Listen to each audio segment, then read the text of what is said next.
The streets were quiet, dusted in white as Christmas lights flickered in windows.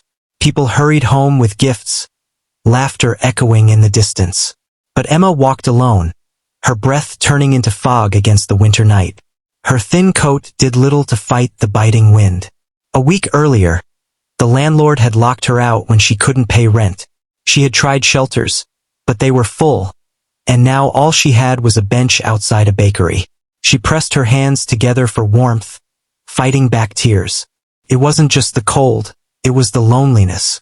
Christmas used to mean joy, family, and music. Now it was just another night of survival. Inside the bakery, Daniel wiped down the counters. The last customer had gone, and he was ready to close. But through the frosted glass, he noticed her, small, fragile, curled up outside. Something in him hesitated. He remembered his own past, the years when he and his mother barely scraped by. "Not tonight," he whispered, setting down the keys.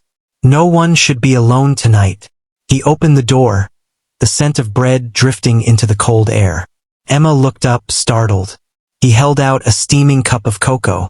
"You look like you could use this," he said softly. Her eyes widened, unsure whether to trust him. Yet the warmth in his voice pierced through her fear. For the first time in weeks, she felt seen.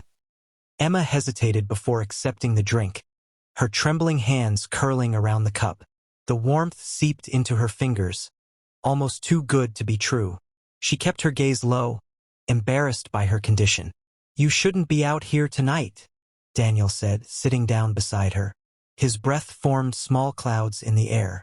"Do you have somewhere to go?" Emma shook her head, her throat tight. "No, and not anymore." Daniel's heart sank. He wanted to help, but he knew trust wasn't easy when someone had been hurt too many times. So he didn't push. Instead, he shared something unexpected. "My mom and I spent Christmas in a shelter once," he said. "I was 12. A stranger brought us food that night, and I never forgot how it felt. That's why I run this bakery. I wanted to give back the way someone gave to us." Emma's eyes lifted to his for the first time. She saw sincerity, not pity.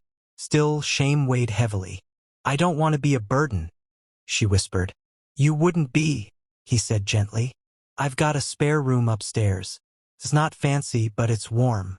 You shouldn't spend Christmas out here." Her chest tightened. No one had offered her kindness in so long. She wasn't sure it was real. She wanted to refuse, but the wind whipped through her coat, reminding her she had little choice. With trembling words, she said, "Why me? You don't even know me." Daniel smiled faintly. "Because Christmas is about reminding each other we're not alone." For the first time in years, Emma felt the faint spark of hope. Emma followed Daniel inside, the warmth of the bakery wrapping around her like a blanket. The air smelled of fresh bread and cinnamon.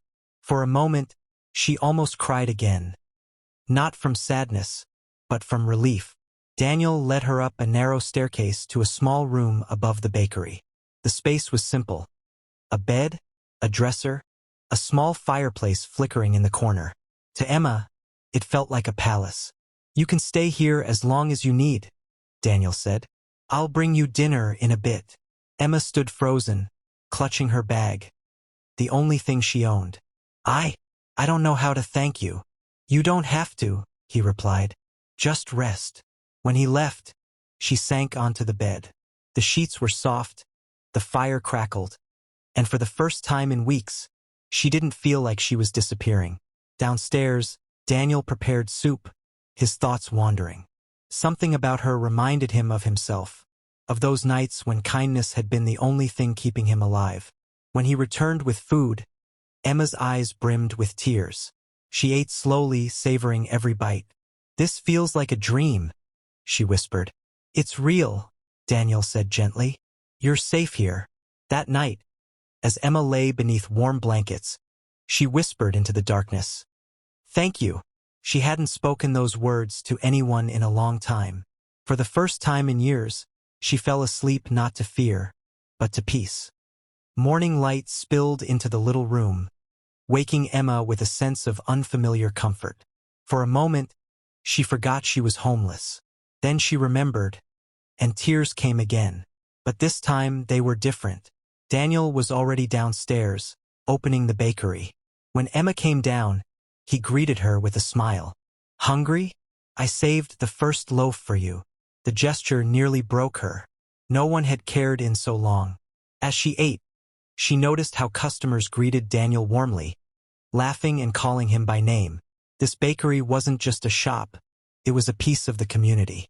For hours, Emma watched him work, his kindness stretching far beyond her. He gave away extra bread to an elderly man, added cookies to a child's bag for free, and greeted every person as if they mattered. Something stirred in her. She hadn't just been given shelter, she had been given an example of humanity.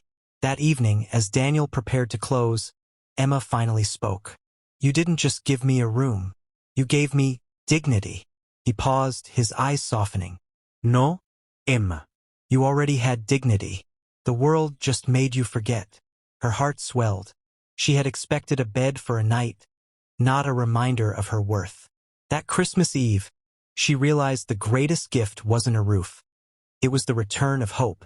Word spread in the small town about the girl Daniel had helped. Some customers brought her warm clothes, others offered blankets and coats. The community embraced her, proving kindness still lived in unexpected places. Emma began helping in the bakery, sweeping floors, serving customers. Slowly, she felt her spirit lifting. Daniel refused to treat her like someone broken. Instead, he saw her potential. By New Year's, she wasn't just staying in the room above the bakery. She was working beside him. With every loaf she baked, every smile she shared, she rebuilt her life piece by piece. One snowy evening, as they locked up, Emma turned to him with tears in her eyes. "I thought I had nothing left," she said. "But you reminded me. There's always something worth holding on to." Daniel nodded, his voice steady. "We don't always get to choose the storms we walk through, but we do get to choose how we shelter each other." That night, Emma lit a small candle by the window. It was her way of saying thank you, to Daniel, to the community, and to the quiet miracle that had saved her life on Christmas Eve. For Emma, the greatest miracle wasn't just finding a home. It was rediscovering the truth she thought she had lost forever.